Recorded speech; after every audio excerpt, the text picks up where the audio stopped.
सभी को नेताजी सुभाष चंद्र की जन्म जयंती पर पराक्रम दिवस की बहुत बहुत बधाई।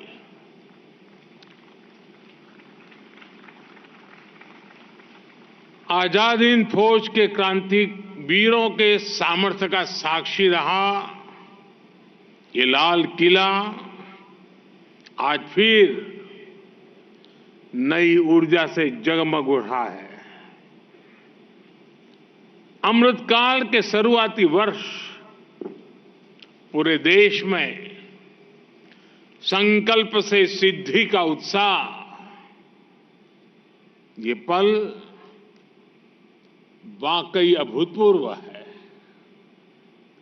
कल ही पूरा विश्व भारत की सांस्कृतिक चेतना के एक ऐतिहासिक पड़ाव का साक्षी बना है। भव्य राम मंदिर में प्राण प्रतिष्ठा की ऊर्जा को, उन भावनाओं को पूरे विश्व ने, पूरी मानवता ने अनुभव किया है।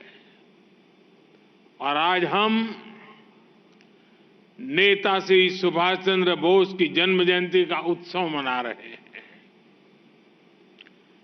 पिछले कुछ वर्षों में हमने देखा है कि जब से 23 जनवरी को पराक्रम दिवस घोषित किया गया, गणतंत्र दिवस का महापर्व 23 जनवरी से बापू की पुण्यतिथि 30 जनवरी तक चलता है। गणतंत्र के इस महापर्व में अब 22 जनवरी का आस्था का भी महापर्व जुड़ गया है।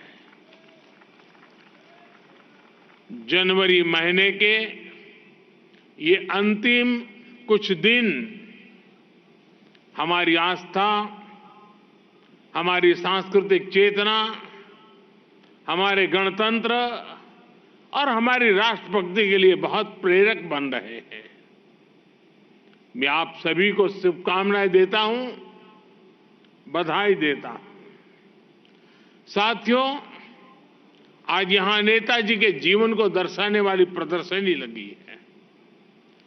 कलाकारों ने एक ही कैनवस पर नेताजी के जीवन को चित्रित भी किया है। मैं इस प्रयास से जुड़े सभी कलाकारों की सराहना करता हूं। कुछ देर पहले मेरी राष्ट्रीय बाल पुरस्कार से पुरस्कृत युवा साथियों से भी बातचीत हुई है। इतनी कम उम्र में उनका हौसला, उनका हुनर अचंभित करने वाला है। भारत की युवा शक्ति से जितनी बार मिलने का अवसर मुझे मिलता है, विकसित भारत का मेरा विश्वास उतना ही मजबूत होता है। देश की ऐसी समर्थ अमृत पीढ़ी के लिए नेताजी सुभाष चंद्र बोस बड़ा रोल मॉडल है। साथियों, आज पराक्रम दिवस पर लाल किले से भारत पर्व का भी आरंभ हो रहा है। अगले 9 दिनों में भारत पर्व में गणतंत्र दिवस की झांकियां, सांस्कृतिक कार्यक्रमों के द्वारा देश की विविधता का प्रदर्शन किया जाएगा। भारत पर्व में सुभाष चंद्र बोस के आदर्शों का प्रतिबिंब है। ये पर्व है वोकल फॉर लोकल को अपनाने का। ये पर्व है पर्यटन को बढ़ावा देने का। ये पर्व है विविधता के सम्मान का। ये पर्व है एक भारत श्रेष्ठ भारत को नई ऊंचाई देने का। मैं सभी से आह्वान करूंगा कि हम सब इस पर्व से जुड़कर देश की डायवर्सिटीज को सेलिब्रेट करें।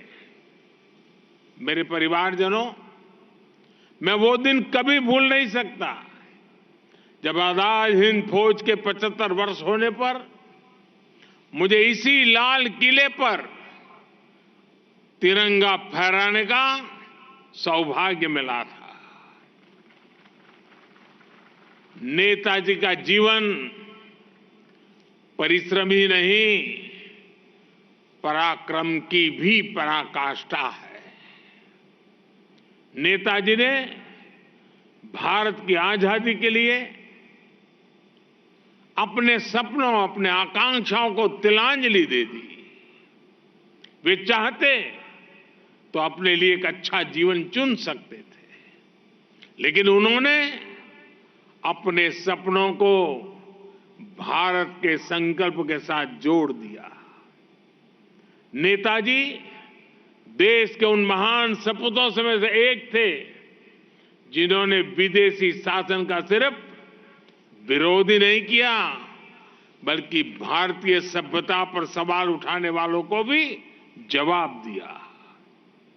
ये नेताजी जी थे जिन्होंने पूरी ताकत से मदर ऑफ डेमोक्रेसी के रूप में भारत की पहचान को विश्व के सामने रखा।